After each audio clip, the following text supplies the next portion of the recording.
नमस्कार, तुम्हा सर्वांचे स्वागत आहे धनश्री रेसिपीमध्ये। आज मी तुम्हाला मटकी वाटाणा याची सुक्की भाजी आपण डब्यासाठी कशी करू शकतो याची रेसिपी दाखवणार आहे। तर पहा, मी डब्यासाठी ही मटकी वाटाण्याची भाजी केलेली आहे। कशी दिसत आहे ते नक्की कमेंट करून सांगा। तर चला तर मग आता वेळ न घालवता आपण छान अशा आपल्या रेसिपीला सुरुवात करूया। तर सर्वप्रथम एक मोठे 2 कांदे मी बारीक असे चिरून घेतलेले आहेत।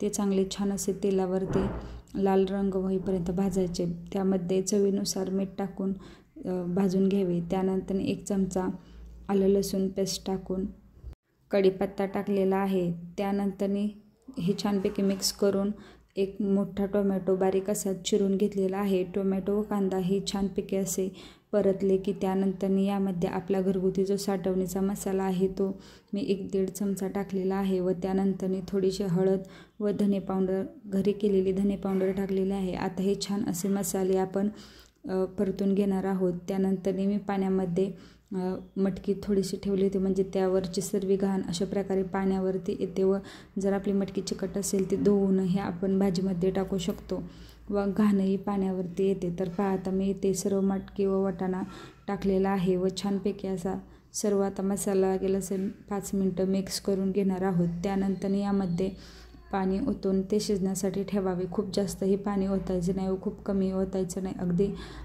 आपले मटकी व वाटाणा शिजतील असे ठेवायचे। त्यानंतर उकळी आल्यानंतर त्यामध्ये मी शेंगदाण्याचा कूट 2 चमचे टाकलेले आहेत।